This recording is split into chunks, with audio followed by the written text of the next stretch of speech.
Set.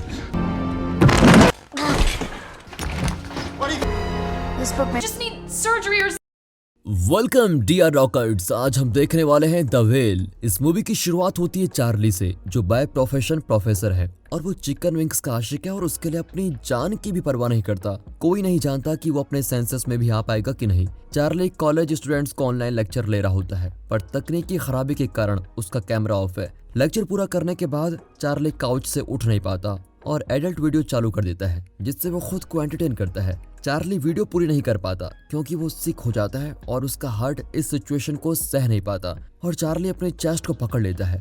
Heart attack की वजह से चार्ली पैनिक होने लगता है। उसके हाथ से फोन गिर जाता है, लेकिन खुशकिस्मती से उसी टाइम थॉमस, जो कि एक मिशनरी है, उसके अपार्टमेंट में एंटर करता है। चार्ली थॉमस से टेबल पर रखे एक ऐसे को ऊंची आवाज में पढ़ने को कहता है और थॉमस भी बिना किसी सवालों के इस रिक्वेस्ट को पूरा कर लेता है, लेकिन वो बीच बीच में रुककर चार्ली को एम्बुलेंस बुलाने की सलाह भी देता है। अब चार्ली की फ्रेंड लिज वहां पर विजिट करती है। लिज अपने बॉयफ्रेंड चार्ली का ब्लड प्रेशर चेक करती है और उसे एम्बुलेंस बुलाने को भी कहती है, लेकिन चार्ली मना कर देता है क्योंकि उसके पास हेल्थ इंश्योरेंस नहीं है और उसको इलाज के लिए खर्च उठाना पसंद भी नहीं है। थॉमस हैरियत से ये सब कुछ देख रहा होता है, विशेष रूप से जब लिज चार्ली को वॉकर से उठाती है और उसे बाथरूम में लेके जाती है। लिज थॉमस को वहां से चले जाने को कहती है क्योंकि मिशनरी चर्च की वजह से ही चार्ली ने अपने क्लोज फ्रेंड को खोया था और अब उसकी ये हालत भी उसी की वजह से हुई है। लिज चार्ली को दोबारा से हॉस्पिटल जाने के लिए कहती है, लेकिन वो इस पर चर्चा नहीं करना चाहता और दोनों टीवी देखने बैठ जाते हैं। कुछ ही टाइम में चार्ली बेचैन होने लगता है और लिज बिना एक शब्द बोले समझ जाती है कि उसको क्या चाहिए। वो उसे एक फ्राइड चिकन का बड़ा सा टब सर्व कर देती है। अब रात के बीच में जाकर चार्ली अपनी टी शर्ट पर अपने ओली ग्रीज्ड हाथों को साफ करता है और एक बड़ी सी वेल पर लिखा हुआ अपना ऐसे मॉडी डिक फिर से पढ़ता है। चार्ली सोचता है कि वो इस वेल की तरह लगता है और वो अपने वॉकर पर लेन करके अपने कमरे की तरफ वेल की तरह ड्रैग करके जाता है। चार्ली को बेड पर एडजस्ट करने में भी मुश्किल होती है और वो सो जाता है। सुबह चार्ली अपने लैपटॉप को खोलता है और उसमें अपने मोटापे और हाई ब्लड प्रेशर के इफेक्ट्स की स्टडी करता है और साथ ही कुछ चॉकलेट्स बार खाता है। इफेक्ट्स के बारे में पढ़ने के बाद चार्ली अपने फोन को निकालता है और कुछ देर सोचने के बाद एक नंबर डायल करता है। चार्ली मुश्किल से कुछ कर पाता है और फिर शो लेने चला जाता है। वो नए कपड़े पहनता है और बर्ड्स की प्लेट में खाना डालता है। दरवाजे पर किसी की दस्तक होती है। दरवाजे पर उसकी बेटी एली होती है, जिसे उसने अपनी वाइफ से सेपरेट होते वक्त छोड़ दिया था।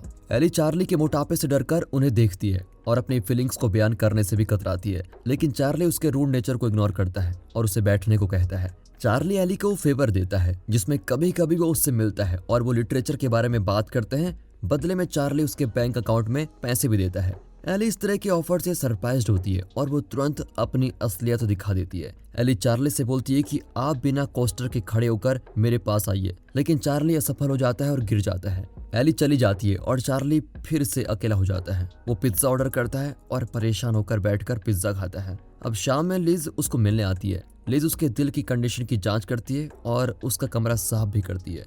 टेबल पर पड़े ऐसे से लिज जान जाती है कि एली वहां पर आई थी और वो चार्ली को डांटती है क्योंकि पहले तो उसकी वाइफ नहीं चाहती थी कि एली वहां आए और दूसरा चार्ली की कंडीशन अच्छी नहीं है। लिज अपने दोस्त को तसल्ली देने के लिए एक फ्रेश जाइंट हॉट डॉग देती है, लेकिन चार्ली उस ब्रेड के पीस से चोक करने लगता है। अब लिज समय पर नोटिस करती है और अपने दोस्त को सहायता देती है ताकि वो पीस बाहर निकाल सके। चार्ली को होश में लाने तक इंतजार करते हुए लिज फर्श पर गिरे हॉट डॉग को उठाती है और अपने दोस्त को वापस करती है। एक और क्लास पढ़ने के बाद चार्ली बुक शेल्फ पे अपने फ्रेंड की फोटो पाता है। उसे उसके फ्रेंड की यादों से भरे रूम में जाना होता है, लेकिन उस रूम की चाबी पाना बहुत मुश्किल है, इसलिए चार्ली को इस आइडिया को भी छोड़ना पड़ता है। अब एली अपने वादे के अनुसार अपने फादर से मिलने आती है, लेकिन वो उनसे रूड तरह से बात करती है और अपने फोन में ही लगी रहती है और चार्ली उसके ऐसे में एरर सुधार कर रहा होता है। चार्ली बातचीत शुरू करना और अपनी एक्स वाइफ के बारे में बात करना चाहता है, लेकिन एली को समझ में आ जाता है कि उनकी लाइफ उसके फादर के लिए इंटरेस्टिंग है ही नहीं, इसलिए वो बहुत कम एक्साइटमेंट के साथ जवाब देती है। एली मान लेती है कि वो अपने फादर को अपनी फैमिली छोड़ने के लिए माफ नहीं कर सकती, लेकिन उसे उनकी कंडीशन की सिंपैथी भी होती है। चार्ली को अपने फ्रेंड खोने का दुख भी है और इसके कारण उसने वेट गेन कर लिया है।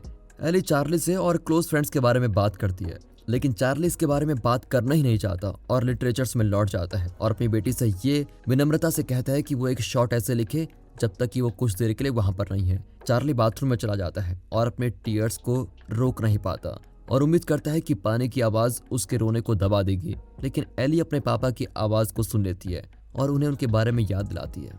तभी दरवाजा बजता है और एली को उसको खोलना पड़ता है। दरवाजे के बाहर थॉमस खड़ा है जो चार्ली के पास जाना चाहता है और उसकी मदद करने के लिए डिसाइड भी कर चुका है। थॉमस कहाँ से आया ये जानकर एली उसे अपने पापा के साथ छोड़ देती है और वादा करती है कि वो चार्ली के ऐसे के लिए अगले दिन फिर आएगी। लेकिन काम शुरू करने की जगह चार्ली थॉमस के सामने बैठकर अपना अंत और क्रिएटिव राइटिंग्स के बारे में बात करने लगता है। थॉमस चार्ली को मोक्ष के बारे में बताता है और उसे बचाने का प्रयास करता है, लेकिन चार्ली कहता है मुझे इसकी जरूरत है ही नहीं। अब थॉमस उसकी सिर्फ इस तरह मदद कर सकता है कि वो बिस्तर के नीचे से चाबी निकाले और मिस्ट्री दरवाजा खोल दे। तभी वहां पर लिज चार्ली के लिए wheelchair as a gift लेकर आती है और थॉमस को देखकर बहुत नाराज भी होती है, लेकिन चार्ली उसे शांत कर देता है और कहता है कि उसने थॉमस को मदद के लिए बुलाया है। आर्म चेयर चार्ली को फिट हो जाती है और वो बड़ा खुश भी होता है। जब उसे नए व्हील चेयर से लगाव हो जाता है तभी लिज थॉमस को बाहर लेके जाती है और उसे कहती है कि वो दोबारा ना आए, लेकिन थॉमस हिम्मत जुटाकर कहता है कि वो चार्ली का स्पिरिचुअल एडवाइजर बनना चाहता है क्योंकि चार्ली के पास कुछ बचा ही नहीं है। लिज थॉमस के सामने बैठकर अपनी दुखद कहानी सुनाती है जो उसके परिवार से जुड़ी है, जिसमें उसका परिवार एक यंग आदमी के साथ एक धार्मिक काम से जुड़ा रहता है। लिज का फादर इतने धर्म में खोया हुआ होता है कि उसने अपने बेटे को घर से निकाल दिया और उसकी लाइफ को भी खत्म होने दिया। इस कहानी के बावजूद थॉमस फिर से वही बात कहता है और लिज सभी डिसेंसी भूल जाती है और थॉमस को चार्ली की लाइफ से चले जाने को कहती है। लेकिन इस बात को सुनते हुए चार्ली लिज से शांत होने को कहता है। जब लिज चली जाती है तब चार्ली सुबह जिस कमरे में जाना चाहता था उसमें जाता है, लेकिन वो उसमें एंटर नहीं कर पाता क्योंकि उसकी चेयर दरवाजे से भी बड़ी होती है। अब चार्ली के पास कोई ऑप्शन नहीं बचता और वो नीचे गैलरी में देखता है जहां उसकी सबसे डियरेस्ट और दिल के करीब चीजें रखी होती है और वो उस रूम की स्मेल को इनहेल करता है। डिलीवरी मैन फिर से पिज्जा डिलीवर करता है, लेकिन इस बार वो खुद अपना नाम बताता है और चार्ली अब अकेला नहीं रहता। टीवी के सामने बैठकर चार्ली पिज्जा खाता है और अपनी बेटी के ऐसे को याद करता है और उसकी नोटबुक उठा लेता है, लेकिन उसकी बेटी ने उसमें 3 रूड लाइंस लिखी होती है। लेकिन इसको देखकर भी चार्ली खुश होता है और हंसने लगता है। हंसी के कारण चार्ली को एक और हार्ट अटैक आता है और उसे फिर से पैनिक होता है। फिर पैनिक से काम डाउन होने के लिए चार्ली वेल के ऐसे को याद करने लगता है। अगले दिन एली आ जाती है और चार्ली उसके खराब मूड के बावजूद उसे ऐसे लिखने के लिए कहता है। फिर चार्ली उससे दिल की बात करने की भी कोशिश करता है, लेकिन एली पहले ही चार्ली के धोखे से बहुत दुखी है और उसने सारी बातें अपने दिल में जमा की हैं जिन्हें वो चार्ली से कह देती है। एली नहीं समझ पाती कि चार्ली ने उससे 8 साल पहले बात करना बंद क्यों कर दिया था, लेकिन चार्ली एडमिट कर लेता है कि उसने ऐसा इसलिए किया क्योंकि वो डर गया था कि कोई उसे एक्सेप्ट करेगा भी कि नहीं। अपने गुस्से के बावजूद एली फ्रिज से चार्ली के लिए कुछ स्नैक्स निकालती है, लेकिन उसे ये भी समझा देती है कि उसकी सैंडविच स्मॉल होगी और उसमें कोई हार्मफुल चीज नहीं होगी। अब ऐसा कंसर्न देखकर चार्ली बड़ा खुश हो जाता है और अपने टीयर्स को रोक नहीं पाता। एली रात में देर तक रुकती है और उसके पापा बीच में लिविंग रूम की चेयर पर सोई जाते हैं। इस मौके का फायदा उठाते हुए वो चार्ली के घर में घूमती रहती है, लेकिन जैसे ही वो मिस्ट्री रूम में एंटर करती है कोई दरवाजे पर नॉक करता है। थॉमस चार्ली के घर पर लौट आता है और बड़ा चिंतित है कि चार्ली इतनी गहरी नींद से सो रहा है, लेकिन तब एली बताती है कि मैंने उनके सैंडविच में नींद की गोली डाल दी थी। अब थॉमस एली के व्यवहार से बड़ा ही अनकंफर्टेबल हो जाता है, इसीलिए वो वहां से जाने और बाद में लौटने का प्लान बनाता है। लेकिन एली थॉमस की कंपनी खोना नहीं चाहती थी, इसलिए उसको वहां रुकने को बोलती है। फिर एली थॉमस को सिगरेट ट्राई करने के लिए मना लेती है और जब थॉमस मान जाता है तब वो एक फोटो ले लेती है। थॉमस को भी टेस्ट अच्छा लगता है और जब टेंशन कम हो जाती है तब एली थॉमस से सच्चाई बताने को कहती है कि वो कहाँ से है, क्योंकि एली की फ्रेंड भी कल्ट में होती है और उसे पता है कि थॉमस का उसके साथ कुछ कनेक्शन नहीं है।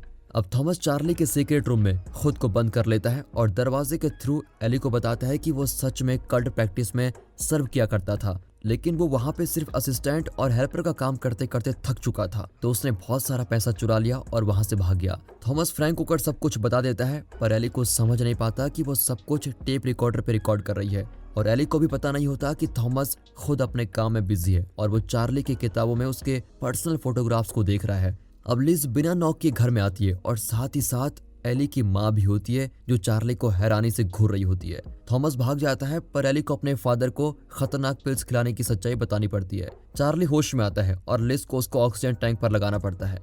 फिर कमरे में पैसों की बात शुरू हो जाती है जिसे चार्ली ने एली को मिलने के लिए ऑफर किया था। लिज बहुत दुखी हो जाती है क्योंकि इस पूरे इंसिडेंट्स के दौरान उसने ये मानकर चार्ली की मदद फ्री में की थी कि उसके पास पैसे नहीं है, क्योंकि वो अपने खुद की भी इंश्योरेंस नहीं करवा सकता था। उसने ये बात खुद कही थी। बिना कुछ कहे लिज चली जाती है और चार्ली अपनी बेटी और एक्स वाइफ मैरी के साथ रूम में छूट जाता है। मैरी एली को जाने के लिए कहती है और आखिर में एली अपने पिता को जल्दी से ठीक होने की शुभकामनाएं देती है। घर में अब सिर्फ चार्ली और उसकी एक्स वाइफ मैरी बचे हुए हैं और मैरी तुरंत अपने लिए एक ग्लास में हॉट लिकर डालती है। दोनों कपल अपनी पुरानी यादों को याद करते हैं, लेकिन मैरी को बताना पड़ता है कि उसने एली को उसके पिता से मिलने नहीं दिया क्योंकि एली मीन और रूड हो गई थी और वो बस डर रही थी कि एली उसके पिता को अपनी हरकतों से दुखी न कर दे। अब मैरी अपने आप को सही साबित करने के लिए चार्ली को अपनी बेटी का सोशल मीडिया रिकॉर्डिंग दिखाती है, जिसमें उसने अपने बीमार फादर चार्ली को दिखाया है और उस पर मजाक के टेप भी लगाया है। मैरी स्कैंडल को रोक देती है और अपने पति के क्लोज फ्रेंड की डेथ का शोक जताती है। वो चार्ली के पास रुकती है और दोनों याद करने की कोशिश करते हैं कि वो अलग होने से पहले कितने खुश थे। चार्ली अपनी वाइफ से अपनी जिंदगी खत्म होने की बात करता है। वो रोते हुए उसे एली को ना छोड़ने के लिए कहता है ताकि वो दूसरी दुनिया में शांति से जी सके। एक बार फिर से वो अकेला हो जाता है। उसे पता चलता है कि बर्ड्स के लिए खाना रखने वाली प्लेट भी टूट गई है और वो बड़ा ही अनकंफर्टेबल हो जाता है। डिलीवरी बॉय दरवाजे पर दस्तक देता है और चार्ली जैसा कि हमेशा करता है उसे दरवाजे पर पिज्जा छोड़ने और चले जाने को कहता है, लेकिन इस बार डिलीवरी बॉय चार्ली के जाने तक इंतजार करता है और चार्ली से मिलकर बेकार सा लुक भी देता है। चार्ली दोनों पिज्जा को एक साथ खा लेता है और स्टूडेंट चैट रूम में एंग्री मैसेजेस छोड़कर चला जाता है। जल्दी से खुद को खत्म करने के लिए वो ऑयली सॉसेस के साथ खाना खाता है और चिप्स मंच और सोडा पीता है जब तक कि वो सिक फील न करने लगे। तभी थॉमस अपार्टमेंट में दौड़ता हुआ आता है। थॉमस चार्ली को सच्चाई बताता है और उसे बताता है कि एली ने मेरी कन्फेशन की फोटो और टेप चर्च में भेज दी है और अब मैं घर जा सकता हूँ। मेरे दोस्त और मेरे पेरेंट्स ने मुझे माफ कर दिया है और मुझे जल्दी आने के लिए कह रहे हैं। थॉमस चार्ली को सही रास्ते पे लाने की कोशिश करता है और उसे बाइबल से कुछ पढ़कर समझाता है, लेकिन चार्ली सुनने को तैयार ही नहीं होता। उसको लगता है कि भगवान ही उसके इस रूप के लिए जिम्मेदार है। वो थॉमस को बाइबल देता है और उसे कहता है कि वो उसे अकेला छोड़कर चला जाए। चार्ली की आखिरी क्लास होती है और वो कैमरा ऑन करके अपने स्टूडेंट्स को दिखा देता है कि वो कैसा दिखता है। उसके बाद चार्ली लैपटॉप ही तोड़ देता है। लिज अपनी नाराजगी के बावजूद अपने फ्रेंड चार्ली के पास आती है। वो चार्ली को दोष देती है कि उसने खुद के साथ क्या किया और उसे याद दिलाती है कि मुझे अपने भाई अलन को भी अलविदा कहना पड़ा था, जिसे मेरे फादर ने चार्ली के साथ दोस्ती की वजह से परिवार से निकाल दिया था। चार्ली अपनी अंतिम सांस ले रहा होता है कि तभी एली भागते भागते उसके घर में आती है। लिज चार्ली को गले लगा लेती है और महसूस करती है कि ये उसका अंतिम मिलन है और एली को चार्ली के साथ उसे लास्ट गुड बाय कहने के लिए वहां से छोड़कर चली जाती है। एली अपने पिता पे चिल्लाती है कि उसने उसको गलत ऐसे दिया, लेकिन बाद में पता चलता है कि चार्ली ने एली के 4th ग्रेड में लिखी हुई एक वेल मॉडिडिक के ऐसे को खुद के लिखे हुए ऐसे से बदल दिया था, क्योंकि वो उस ऐसे को बहुत पसंद करता था। एली चार्ली को उस दिन पहली बार डैडी बुलाती है और उन्हें हॉस्पिटल जाने के लिए कहती है, लेकिन चार्ली इनकार कर देता है और एली को अपने ऐसे पढ़ने के लिए कहता है। जब एली पढ़ती है तब चार्ली अपनी स्ट्रेंथ जुटाकर खड़ा हो ही जाता है और लड़की के पास जाता है। कुछ कदम चलने के बाद वो सीधे स्वर्ग में चला जाता है। और दोस्तों, इसी के साथ ये मूवी यहाँ पर खत्म होती है। दोस्तों, जाने से पहले एक ऐसी मूवी सजेस्ट करना चाहता हूँ जिसमें एक 3000 साल पुरानी मम्मी को एक लड़की को बचाने के लिए दोबारा जन्म लेना पड़ता है और इस मूवी का नाम है the extraordinary adventures of the Adele Blancsec. दोस्तों, अगर ये वीडियो आपको अच्छी लगी हो, मूवी अच्छी लगी हो, एक्सप्लेनेशन अच्छा लगा हो, वीडियो को लाइक कीजिए और चैनल को सब्सक्राइब अभी कर दें। बाकी मिलते हैं अगली वीडियो में, तब तक के लिए गुड बाय, अपना ख्याल रखिएगा and finally thanks for watching.